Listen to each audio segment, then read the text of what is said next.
So I'll just repeat Judas's question. But does hell really exist? Asks the Iscariot. What are you saying? Ask his companions, who are thoroughly scandalized. I'm asking, does it really exist? I don't believe it does. And I'm not the only one. Heathen, they shout with horror. No, Israelite. Many of us in Israel do not believe such nonsense. Well, how can you believe in paradise and in God's justice? Where do you put sinners? What about Satan? Many of the apostles object, shouting. Judas replies, I say what I think. A short while ago, I was blamed for being a liar. I'm proving that I'm sincere, even if what I say scandalizes you and makes me hateful in your eyes. In any case, I'm not the only one in Israel. Since Israel has improved in knowledge through contacts with Hellenists and Romans who are of such opinion.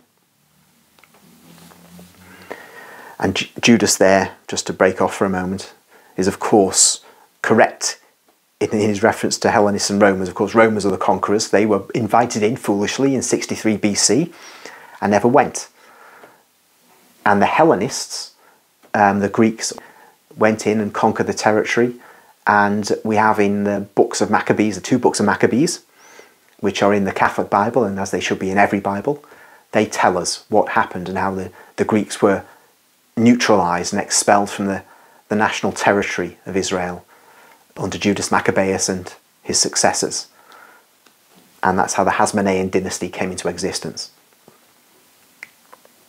So to continue what Judas is saying, and the Master, the only one whose opinion I respect, cannot reproach me or Israel, as he protects Romans and Greeks and is openly their friend. I base myself on the following philosophical concept. If everything is controlled by God, everything we do depends on his will. And he must reward us all in the same way. Because we are only automata, moved by him. We are beings devoid of will. The Master himself says so. Quotes, the will of the Most High, the will of the Father. Unquote. That is the only will. And it is so infinite that it crushes and destroys the limited will of creatures. Consequently, both the good and the evil which we appear to do is done by God, who imposes it on us. Thus, he will not punish us for evil deeds, and his justice will be administered that way, because our sins are not voluntary, but they are imposed by him who wants us to commit them, so that both good and evil may be on the earth. He who is bad is the means of expiation for those who are not so bad. And he suffers within himself, as he cannot be considered good, and thus expiates his part of sin. Jesus said so. Hell is on the earth and in the hearts of men. I do not perceive Satan. He does not exist. Once I believed he existed, but for some time I've convinced myself that it is a lot of nonsense. And one attains peace through such belief.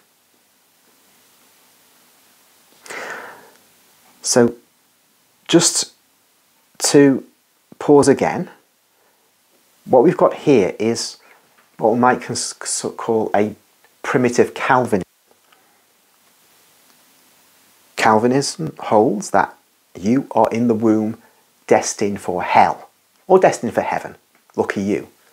But nothing you can do in any sort of meaningful way, speaking of free will, can change that destiny. That is rigid predestination.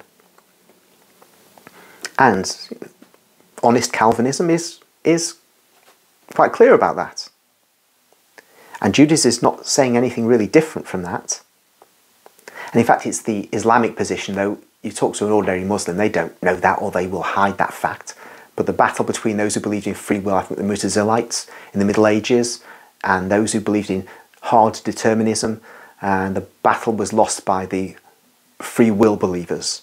And in fact, the Hadith of Islam say that, I think Moses encounters Adam, and Moses is chastising Adam for his sin in the Garden of Eden, but Adam says, look, this was planned before I was born, that I would do this. So Calvinists and Muslims have something very big in common here. Judas has a very intricate point he makes, though, when he says, he who is bad is the means of expiation for those who are not so bad. So if you're one of the wicked ones, you're predetermined as wicked, you have a use. The ones who are quite good, or not so bad, they can expiate on earth, and in that way there's justification for them going to heaven. But what about the bad ones? This is where Judas departs from Calvinism, because Calvinism does have a predestination to hell, as I said. But Judas has said already he doesn't believe in hell, doesn't believe it exists, and he twists the words of Jesus, who said hell is a place on earth. That was an accidental kind of almost reiteration of Belinda Carlisle's heaven is a place on earth. Judas says that the person who's evil suffers within himself, as he cannot be considered good, and thus expiates his part of sin. So the evil one is expiating his part of sin because he's suffering for being uncontrollably evil. And so he won't go to hell. And thus we can see Judas has explained away hell. And as he said, he doesn't believe in Satan. By the way, this is later in the public ministry of Jesus. We're not at the end yet. But if you were to read the poem of the man God, you'd be tracking Judas's gradual decline. It's like one of those stock charts where you see it going down. There's a downward trend, but you see a blip every now and again upwards. But the peaks are always lower. And that's Judas. He does have reformation for periods, then he goes down again. And although he improves, it's never back up to where he was at the beginning or in the previous phase.